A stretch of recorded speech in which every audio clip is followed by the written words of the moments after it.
Finally बहुत दिनों बाद अर्शदीप सिंह ने मैच जिता ही दिया। जिता क्या दिया, मैच बचा लिया। क्योंकि पिछले कुछ दिनों से हम देख रहे हैं कि अर्शदीप सिंह से तो बिल्कुल बॉलिंग ही नहीं हो रही है। और कल के मैच में हालांकि आखिरी में 11 रन बचाने थे और उसने काफी अच्छी बॉलिंग की।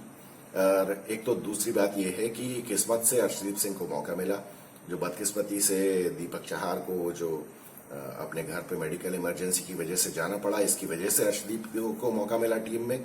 अदरवाइज उसको तो मौका मिलना ही नहीं था। मेरे ख्याल से तो ये बहुत ही ज्यादा किस्मत से उसको टीम में जगह मिली। और हालांकि उसने कोई कसर नहीं छोड़ी थी मैच हरवाने में। जिस तरह से उसने शुरुआत की थी, दूसरा ओवर तो भले उसने थोड़ा ठीक ठाक फेंका था, लेकिन टोटल कुल मिला के उसने बॉलिंग तो बिल्कुल अच्छी नहीं की। और ये तो हम पिछले वीडियो में भी डिस्कस कर चुके हैं कि उसकी प्रॉब्लम क्या है। प्रॉब्लम मैं फिर से रिपीट करूंगा कि प्रॉब्लम उसकी वही है जो नो बॉल की जो प्रॉब्लम थी उसकी, जो क्रूशियल मैचेस में वो एंड टाइम पे नो बॉल फेंकता था। अब उसको कंट्रोल करना है तो फिर उसके बाद उसकी बॉलिंग में वो धार नहीं रही है बिल्कुल भी।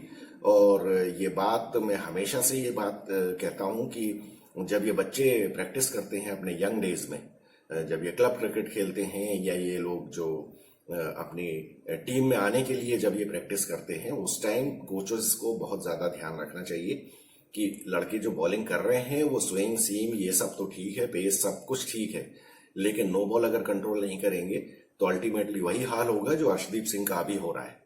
और अर्शदीप सिंह ने जो कल जो बॉलिंग की है, इसका मतलब ये नहीं कि कोई बहुत अच्छा उसने बॉलिंग कर दी है, क्योंकि एक तो देखिए विकेट भी बॉलिंग फ्रेंडली था। और मैं हमेशा से ये कहता हूं, अपने जितने भी वीडियोस में करता हूं, कि विकेट्स जो हैं वो इसी तरह के होने चाहिए जहां पे बॉलर्स के लिए कुछ तो हो कम से कम। और हमारे जो व्यूअर हैं हिमांशु पाल, उनका भी कहना यही है कि उन्होंने भी ये कहा है कि वनडे मैचेस में खासतौर पे थोड़ा सा बॉलिंग फ्रेंडली बनाया जाना चाहिए, एक ही बॉल यूज करें, या फिर 11 से 40 ओवर के बीच में नंबर ऑफ फील्डर्स जो हैं वो सर्कल के बाहर थोड़ा बढ़ाया जाना चाहिए। इस तरह से मतलब कुछ तो बॉलर्स के लिए दिया जाए। ये हम हमेशा से यही बात करते हैं कि ये जो वाइड बॉल क्रिकेट है ये इतनी ज्यादा बैट्समैन फ्रेंडली हो गई है कि बॉलर्स के पास कुछ है ही नहीं। और रहा सहा जब इंडिया में मैचेस होते हैं तो फिर तो ड्यू अपना पूरा काम कर देती है कि मतलब बॉलर्स के पास वैसे भी कुछ नहीं रह जाता है, कोई भी उनके पास उनकी आर्मरी में कुछ बचता ही नहीं है। जब आप बॉल ही ग्रिप ढंग से नहीं कर पाएंगे तो फिर क्या है। और ऊपर से विकेट आसान हो जाता है जब बॉल स्किड करके बल्ले पे अच्छी तरह आने लगती है।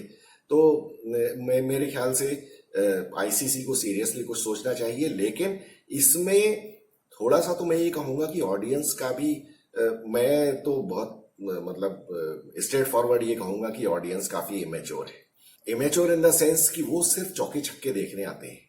अब चौके छक्के देखने में अच्छा लगता है, लेकिन एक बात बताइए, कल का जो मैच हुआ है क्या वो किसी भी तरह से बोरिंग था? क्या उसमें किसी को मजा नहीं आया? क्या जितने लोग वहां ग्राउंड पे बैठे थे या जितने लोग टीवी पे बैठे हुए थे उन लोगों को बिल्कुल भी बोरिंग लगा ये मैच कि नहीं नहीं इसमें तो चौके छक्के बहुत कम पड़े? जबकि बेंगलोर का ग्राउंड था, छोटा ग्राउंड था, फिर भी मैच तो बहुत ही लो स्कोरिंग हुआ T20 के हिसाब से। मतलब आजकल और इवन इस सीरीज में भी जिस तरह से 200 के ऊपर स्कोर बन रहे थे, खुद इंडिया ने 3 मैचेस में 200 के ऊपर स्कोर बनाया है। तो ऐसा तो नहीं है कि कल का मैच, मुझे तो लगता है कि कल का मैच सबसे ज्यादा इंटरेस्टिंग था, क्योंकि आखिरी ओवर तक फाइट देखने को मिली है। पूरे एक एक बॉल के ऊपर आखिरी बॉल तक आपको ये इंटरेस्ट बना हुआ था कि कौन सी टीम जीतेगी, कोई सी भी टीम जीत सकती थी। तो ये इस तरह के मैचेस में जो इंटरेस्ट आता है, कोई कुछ भी कहे कि चौके छक्के कम पड़े या कुछ भी, लेकिन अल्टीमेटली मजा तो इस मैच में आया ना। तो यहाँ पे बॉलर्स के लिए भी करने के लिए है, बैट्समैन को भी अपना टेक्निक चेंज करनी पड़ती है। तो मुझे तो लगता है कि इस तरह के मैचेस ज्यादा इंटरेस्टिंग होते हैं और कोई भी इस बारे में डिबेट नहीं कर सकता कि कल के मैच में मजा नहीं आया। खैर चलिए मैच के बारे में बात करते हैं। टॉस जीत के ऑस्ट्रेलिया को तो फील्डिंग ही करनी थी, क्योंकि देखिए वो भले मैथ्यू वेड ने मैच के बाद में ये कहा कि हम वर्ल्ड कप की तैयारी कर रहे हैं, और इसमें कोई डाउट नहीं है कि जिस तरह की अप्रोच थी उनकी पूरी सीरीज में, उन लोगों ने इस सीरीज को सीरियसली जीतने के हिसाब से नहीं लिया। और यहाँ पे वो लोग वाकई मुझे लग रहा था कि ये लोग वर्ल्ड कप के लिए प्लेयर्स को देख रहे हैं, क्योंकि देखिए किसी भी टीम के पास अब जैसे जून में जो T20 वर्ल्ड कप होने वाला है, उसके लिए किसी भी टीम के पास कोई बहुत ज्यादा मैचेस नहीं है प्रैक्टिस करने के लिए या अपने प्लेयर्स को चेक करने के लिए। जैसे इंडिया के पास भी टोटल 11 मैचेस थे, उसमें से 5 मैचेस तो हो गए। अब इंडिया के पास भी सिर्फ 5 या 6 मैचेस ही बाकी हैं। खैर, इंडिया का सिलेक्शन तो कोई ये बायलैटरल सीरीज की परफॉर्मेंस के बेसिस पे नहीं होता है। मैं तो हमेशा ये मानता हूं कि इंडिया का सिलेक्शन जो है वो आईपीएल के बेसिस पे ही होता है, चाहे वो वनडे की टीम हो, चाहे वो T20 की टीम हो। और मैं तो ये कहता हूं कि बहुत हद तक टेस्ट टीम में भी इस तरह से सिलेक्शन होता है, क्योंकि मतलब आप ये देखिए कि ऐसा कौन सा वो कोई 4 डे मैच यशस्वी जायसवाल ने किसी फॉरेन टीम के अगेंस्ट खेला था जिसके बेसिस पे, तो वो डोमेस्टिक की परफॉर्मेंस, डोमेस्टिक और इंटरनेशनल में बहुत ज्यादा फर्क है। डोमेस्टिक और इंटरनेशनल मैचेस में जमीन आसमान का फर्क है। लेकिन हाँ, एक क्राइटेरिया तो वही होगा, क्योंकि हमारे पास तो डोमेस्टिक ही एक लॉन्ग टर्म क्रिकेट है, तो उसी में परफॉर्मेंस देख सकते हैं। प्लस उसके बाद आईपीएल में उसकी टेक्निक और टेम्परामेंट और ये सब जज हो जाता है। तो मुझे ऐसा लगता है कि ये सिलेक्शन तो T20 वर्ल्ड कप के लिए तो खास तौर पे आईपीएल के बेसिस पे ही होना है। अब बहुत सारे लोग यहाँ पे ये भटकले लगा रहे हैं कि अरे वो रिंकू सिंह टीम में आ जाएगा और ऐसा हो जाएगा वैसा हो जाएगा। तो मुझे नहीं लगता कि इतनी जल्दी कोई ऐसा डिसीजन होने वाला है, क्योंकि अभी इंडिया की जो वर्ल्ड कप में जो टीम खेली थी, आप ये बताइए कि क्या उसी टीम को T20 वर्ल्ड कप में नहीं भेज देना चाहिए? उसमें ऐसी कौन सी कमी थी? वो मेरे ख्याल से हर तरह से कंप्लीट टीम थी। हाँ, वनडे टीम में सूर्य कुमार यादव की जगह नहीं बनती थी, लेकिन T20 में तो वो अभी भी वर्ल्ड का नंबर 1 बैट्समैन है, तो आप उसको तो छोड़ नहीं सकते, तो वो तो टीम में रहेगा ही रहेगा। दूसरी बात यह है कि जब वो हार्दिक पांड्या आ जाएगा फिट होके, तो उसे आपको टीम में लेना ही पड़ेगा। तो मुझे लगता है कि वो वहां पे उसकी जगह बनेगी श्रेयस अय्यर की जगह, क्योंकि श्रेयस अय्यर अभी तक T20 में फाइनल नहीं हो पाया है टीम में। और कल के मैच में वो जो उसने 50 बनाई है वो काफी फाइटिंग 50 थी, क्योंकि इंडिया के विकेट्स गिर गए थे। लेकिन मुझे ऐसा लगता है कि जब 7वें ओवर में तीसरा विकेट गिरने के बाद रिंकू सिंह की बैटिंग आई है, तो मुझे ऐसा लग रहा है कि शायद श्रेयस अय्यर ने उसको बोला होगा कि मैं थोड़ा एंकर करता हूं और तुम शॉट्स मारने की कोशिश करो। तो इसी वजह से रिंकू सिंह ने वो शॉट मारा है जो कि वो नॉर्मली नहीं मारता है ऐसे। तो यहाँ पे अब ये मैं देखिए क्रिटिसाइज नहीं कर रहा हूँ श्रेयस अय्यर को, लेकिन कुछ भी कहें, on the ground Shreyas Iyer is a senior batsman, और श्रेयस अय्यर का नाम ज्यादा है, उसकी रेपुटेशन ज्यादा है, और वो कल वाइस कैप्टन भी था। तो अगर रिंकू सिंह को वाइस कैप्टन ये बोलेगा ग्राउंड पे कि भाई मैं एंकर करता हूं तुम शॉट्स लो, तो ऑब्वियसली रिंकू सिंह को तो वो करना ही पड़ेगा। रिंकू सिंह का अभी वो स्टेचर नहीं है कि वो श्रेयस अय्यर से बहस कर सके। जहां तक मुझे लगता है कि रिंकू सिंह अगर थोड़ा सा टाइम लेके सेट इन होता तो वो शायद ज्यादा बेटर हिटिंग कर सकता था। लेकिन ये अभी देखिए इमेजिनेशन वाली बात है, क्या होता क्या नहीं होता ये तो हम कह नहीं सकते। क्या जो हुआ है वो ही हम एनालाइज कर सकते हैं। लेकिन मुझे ऐसा लगता है कि श्रेयस अय्यर पहले मैच में तो फेल हो गया था, अब कल के मैच में भी अगर वो रन नहीं बनाता तो उसके लिए तो बहुत ज्यादा मुसीबत हो जाती, क्योंकि उसका तो क्लेम ही एकदम खत्म हो जाता। जिस तरह से श्रेयस अय्यर की फिटनेस का भी सवाल है और उसको मौके भी कम मिलते हैं, तो उसके लिए तो ये लास्ट अपॉर्चुनिटी थी। लास्ट अपॉर्चुनिटी मतलब बिफोर आईपीएल। अब आईपीएल में वो क्या करता है क्या नहीं करता है, लेकिन सभी को पता है कि इंडिया की टीम में T20 की टीम में आना बहुत मुश्किल काम है, सिर्फ एज ए स्पेशलिस्ट बैट्समैन। अब यहाँ पे कोई वीरेंद्र सहवाग और युवराज सिंह और सुरेश रैना जैसी तो कॉम्पिटेंस किसी की है नहीं, जो कि कभी भी किसी भी मौके पे 2 ओवर स्पिन के डाल दें या कुछ कर दें। इस तरह से इन लोगों ने अपने आप को डेवलप भी नहीं किया है। ये अब बहुत सीरियस टाइम आ गया है जब इंडिया के जो बैट्समैन हैं इन लोगों को भी अपने सीरियसली हाथ घुमाना शुरू करना पड़ेगा, क्योंकि सिर्फ एक बैटिंग की स्किल पे आप टीम में नहीं आ सकते। इतनी ज्यादा बेंच स्ट्रेंथ है या इतना ज्यादा कंपटीशन है, फिर दूसरा फिटनेस का भी सवाल है। तो मुझे लगता है कि इन लोगों को सीरियसली लेना पड़ेगा कुछ ना कुछ करके। तो खैर, अब कल के मैच में जैसे रिंकू सिंह भी जल्दी आउट हो गया, फिर उसके बाद श्रेयस अय्यर ने एंकर किया और किसी तरह ये गिरते पड़ते 160 रन तक पहुंच गए, क्योंकि विकेट में जान थी बॉलर्स के लिए और ऑस्ट्रेलियन बॉलर्स ने बॉलिंग भी अच्छी की। तनवीर संगा को कहने को एक ही विकेट मिला, लेकिन उसने बॉलिंग बहुत अच्छी की और काफी स्पिन हो रही थी उसकी बॉल। बाकी जो उनके फास्ट बॉलर्स थे उन्होंने भी अच्छी बॉलिंग की और 160 रन इनिशियली तो लग रहा था कि थोड़ा कम है स्कोर, लेकिन कुल मिला के ये एक फाइटिंग टोटल हो गया फाइनली मैच के रिजल्ट के हिसाब से अगर हम देखें तो। और यहाँ पे भी फिर मैं कहूंगा कि ट्रेविस हेड तो बिल्कुल एक अलग ही जोन में बैटिंग कर रहा है। उसको मतलब वो जिस तरह से बैटिंग कर रहा था तो उसको देख के साफ साफ लगता था कि वो कोई बहुत ज्यादा सीरियस नहीं है। देखिए ये बात तो हमको भी समझ में आती है। अब इसी मैच को, अब जैसे कल का जो मैच था, इसको अगर हम चेंज कर दें कि एक वर्ल्ड कप का सेमीफाइनल या कोई नॉकआउट मैच हो या फाइनल मैच हो, तो क्या ट्रेविस हेड इस तरह से बैटिंग करेगा? तो ऐसी तो हम जानते हैं कि ये तो सवाल ही नहीं उठता। जैसा वर्ल्ड कप फाइनल में उसने जो किया है 19 तारीख को, तो शुरुआत उसने वैसे ही करने की कोशिश की थी, मारने पीटने की, लेकिन जब विकेट गिर गए तो उसने फिर एंकर कर दिया और उसके बाद वो वेट करता रहा कि जब ड्यू आएगी उसके बाद में मैच स्कोर कर लूंगा। तो वो कल के मैच में भी वैसे ही कर सकता था, लेकिन वहां पे वो, ये देखिए बेसिक फर्क ये है ऑस्ट्रेलिया या किसी और टीम में और इंडिया की टीम में। ये लोग बायलेटरल में बहुत अच्छा खेलते हैं इंडियंस, और ये जो आईसीसी के टूर्नामेंट्स होते हैं और खासतौर पे जहां नॉकआउट होता है, यहाँ ये लोग घबरा बहुत जल्दी जाते हैं और यहाँ पे फिर क्या होता है कि इन लोगों का दिमागी काम करना बंद कर देता है। बेसिकली मुझे तो यही लगता है कि ये इन लोगों के ऊपर प्रेशर बहुत ज्यादा हावी हो जाता है, जिसकी वजह से ये लोग डर जाते हैं। अब देखिए, अगर कल का मैच ही मान लीजिए एक वर्ल्ड कप का सेमीफाइनल या फाइनल मैच होता, तो उसके पहले आप जानते हैं पूरी दुनिया में हवन हो रहे होते और पूरा मीडिया लगा होता कि जीतना है और ये है, और पूरे टीवी पे डिबेट्स चल रही होती और इंटरकॉन्टिनेंटल प्लेयर्स जो हैं, ओल्ड एक्स प्लेयर्स, सारे बैठ के डिबेट कर रहे होते कौन जीतेगा, किसकी क्या स्ट्रेंथ है, ये वो। ये अल्टीमेटली चीजें प्रेशर क्रिएट कर देती हैं, लेकिन इसको हम गलत इसलिए नहीं कह सकते कि ये तो होना ही है। अब ये तो होना ही है तो you have to learn a way to cope with this kind of pressure in knockout matches.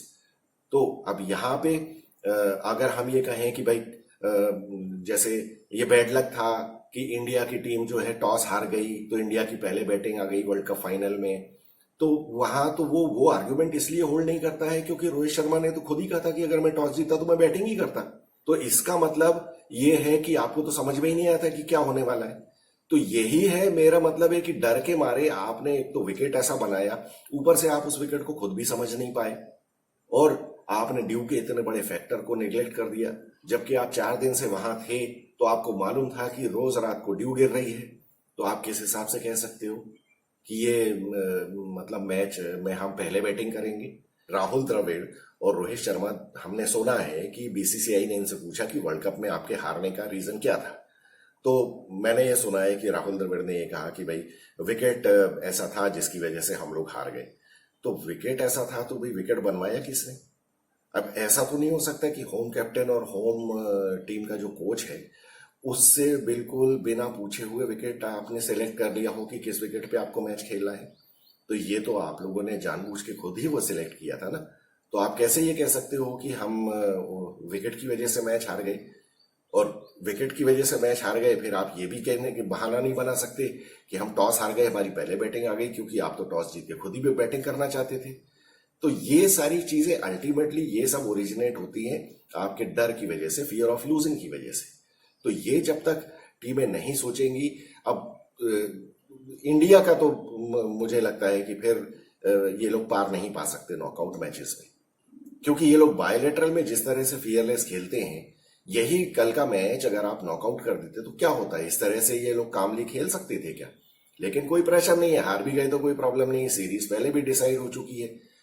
एक ही इस चीज का तरीका है कि यहाँ पे मतलब मुझे ऐसा लगता है कि प्लेयर्स की परफॉर्मेंस को अंडर प्रेशर एनालाइज करना बहुत ज्यादा जरूरी है, और वहां पे थोड़ा सा सीरियसली प्लेयर्स को अपनी पोजीशन के लिए डर होना चाहिए। और दूसरी बात यह है कि आप इन लोगों को ये कहें कि भाई आपको तो हर मैच ही बिल्कुल नॉकआउट के हिसाब से खेलना है, और नॉकआउट के हिसाब से सिर्फ खेलने का कह देने से कोई फायदा नहीं है। ये भी है कि भाई आपको परफॉर्म करना है, अदरवाइज फिर आपकी जगह हम कोई दूसरा भी देख सकते हैं। तो ये जब तक सिलेक्शन का डर नहीं होगा प्लेयर्स को, तब तक वो उस टेम्परामेंट में नहीं आ पाएंगे। उनको कॉन्स्टेंटली प्रेशर में रहना जरूरी है, क्योंकि देखिए वर्ल्ड कप फाइनल्स या नॉकआउट मैचेस जो होते हैं ना, इसमें तो कांस्टेंट प्रेशर रहता ही है ना। हर बॉल के ऊपर प्रेशर रहता है। हर बॉल जब आप फील्ड कर रहे होते हैं तब आपके ऊपर प्रेशर रहता है कि अगर मैंने ये एक फील्डिंग मिस कर दी, इससे हो सकता है कि हम मैच हार जाएं। तो जब तक ये प्रेशर बायलैटरल सीरीज के मैचेस में नहीं होगा, तब तक ये लोग कैसे परफॉर्म कर पाएंगे? क्योंकि वो प्रेशर को रेप्लिकेट करना बहुत जरूरी है बायलैटरल मैचेस में। ये नहीं कि अब श्रेयस अय्यर पहले मैच में अगर आउट जल्दी हो गया तो अब कोई बात नहीं, नहीं ऐसा नहीं। आप वो वर्ल्ड कप का नॉकआउट मैच भी हो सकता है ना, तो आपको तो परफॉर्म करना ही है। ये जब तक इंडियन टीम नहीं सोचेगी तब तक बड़ा मुश्किल है। अब कल के मैच में अगर हम बात करें तो मुकेश कुमार ने काफी अच्छी बॉलिंग की। मुकेश कुमार एक ऐसा बॉलर है, मुझे ऐसा लगता है वो अपनी लिमिटेशंस में बहुत अच्छी बॉलिंग करता है, और खासतौर पे जो लिमिटेड ओवर्स में जो यॉर्कर का इस्तेमाल वो करता है। मतलब मुझे तो इंडियन टीम में सिर्फ एक वही बॉलर लगता है जो कि यॉर्कर फेंकने के बारे में सोचता भी है, बाकी तो कोई सोचता भी नहीं है। अब कल आप देखिए वो आविश खान ने कितनी गंदी बॉलिंग की है। मतलब एक भी उसने यॉर्कर की कोशिश ही नहीं की। उसके पास अगर बैट्समैन से बचने का कोई तरीका उसको समझ में आता है तो मुझे ऐसा लगता है कि उसे लगता है मैं बाउंसर फेंकूं। अच्छा, तुम 140 की स्पीड पे बाउंसर फेंकते हो, ऐसा भी नहीं है कि तुम 145 150 की स्पीड पे फेंक रहे हो। 140 की स्पीड आजकल बिल्कुल नॉर्मल हो गई है। आपके ऑस्ट्रेलियन बैट्समैन को समझते हो कि वो आप 140 की स्पीड पे बाउंसर फेंक के अब उसने स्टेडियम के बाहर ही मार दी ना बॉल, फिर क्या फायदा हुआ? और उसके बाद आप हंस भी रहे हो, तो आपकी सीरियसनेस भी समझ में नहीं आती है। अब प्रॉब्लम यह है कि जब आईपीएल में आपको कॉन्ट्रैक्ट 10 करोड़ रुपए का मिल जाएगा तो आपको फिर डर क्या है? तो ये मतलब इसको हमेशा मैं ये कहता हूं कि ये डबल एजेड सोर्ड है। जो पैसा प्लेयर्स को मिलता है उसकी वजह से ये और ज्यादा कॉम्पिटिटिव होने के बजाय मुझे लगता है कॉम्प्लेसेंट हो जाते हैं कि ठीक है चलो, अगर मैं इंडियन टीम में नहीं भी आ पाया और आईपीएल में मुझे अगली बार 10 करोड़ का नहीं मिलेगा तो मुझे 7 करोड़ का कॉन्ट्रैक्ट मिल जाएगा। क्योंकि जब टीमें 10 हो गई हैं तो सारे फ्रेंचाइज ओनर्स को बॉलर्स तो चाहिए चाहिए। तो जब चाहिए तो ठीक है, 10 नहीं तो 7 करोड़ मिल जाएंगे। अब यही बात है, वो जयदेव उनाडकट को या फिर वो नेगी करके एक बॉलर था, इन लोगों को दोनों 10-10 करोड़ रुपए मिले और इनकी परफॉर्मेंस क्या है? आवेश खान की परफॉर्मेंस आईपीएल में भी क्या है? और उसके किसी भी तरह से ये लोग टीम में आ जाते हैं और बस फिर कुछ भी करके ये इसीलिए छक्के पड़वा के फिर हंसते भी हैं। तो अब इनको भी पता है कि हमारा तो हो चुका है, इनको क्या बहुत ज्यादा उम्मीद है क्या? इस लेवल पे जब इतना पैसा मिलता है तो उसके बाद परफॉर्म करने के लिए जो इच्छा है, कंटिन्यूस परफॉर्म करने के लिए, उसके लिए बहुत ज्यादा स्ट्रांग विल पावर चाहिए और एम्बिशन भी चाहिए कि नहीं अब हर कोई आदमी विराट कोहली नहीं हो सकता कि नहीं मैं भले 35 साल का हो गया हूं लेकिन मुझे सबसे आगे दौड़ना है, मुझे सबसे अच्छा दिखना है, मुझे सबसे ज्यादा फिट रहना है। ये एक अलग लेवल का जो डिटर्मिनेशन है वो हर किसी में नहीं होता है। तो बात वही है कि टीम 4-1 से सीरीज जीत गई है, लेकिन मुझे लगता है कि इसमें सबसे ज्यादा फायदा तो हुआ है ऑस्ट्रेलिया की टीम का। उन्होंने अपने यंग प्लेयर्स को जज कर लिया है। उनके सामने मजबूरी एक ये थी कि उनके जो शुरू के 6 बैट्समैन थे वो सारे के सारे ओपनिंग करने वाले थे, तब उनके पास मजबूरी थी। हाँ, लेकिन एक चीज ये है कि वो टिम डेविड को जरूर वो आप सोच रहे होंगे सीरियसली कि टिम डेविड, क्योंकि जो वेस्ट इंडीज में जिस तरह के विकेट्स हैं वहां पे मुझे लगता है कि कल का जो विकेट था बेंगलोर का, उसी तरह के विकेट्स मिलने वाले हैं। अभी तक हमने जो देखा है वेस्ट इंडीज में जिस तरह की पिचेस होती हैं तो वहां पे टिम डेविड जैसे बैट्समैन नहीं चलने वाले। तो जब टिम डेविड जैसे बैट्समैन कल के मैच में या इस पूरी सीरीज में नहीं चल पाए तो ऑस्ट्रेलिया को बड़ा फायदा है कि अब वो टिम डेविड को सेफली वो डिस्कार्ड कर सकते हैं टीम से। बाकी उनके जो प्लेयर्स हैं वो उनको भी समझ में आ गया होगा कि ये जो नए प्लेयर्स आए हैं जॉश फिलिप टाइप के और ये मैथ्यू शॉर्ट, ये लोग स्पिनिंग विकेट्स पर नहीं खेल सकते हैं। तो इनके लिए तो एलिमिनेशन बहुत अच्छा हो जाएगा, ये लोग ज्यादा अच्छी टीम बना सकते हैं। इंडिया की प्रॉब्लम वही रहेगी कि अभी इनको ये देखना है कि आईपीएल में कौन परफॉर्म करता है और क्या करता है। हालांकि इंडियन टीम को भी अभी ये सोचना जरूरी है कि स्पिनिंग ट्रैक्स जो होंगे वहां पे या स्लो विकेट्स होंगे वहां पे इंडिया की टीम में भी कौन होना चाहिए और कौन नहीं। मुझे लगता है ये जो नए बैट्समैन हैं इनको काफी दिक्कत होने वाली है। ऋतुराज गायकवाड़ ने सेटिस्फाई नहीं किया है अपना सिलेक्शन T20 की टीम में। तो खैर चलिए वो तो हम बाद में डिस्कस करेंगे।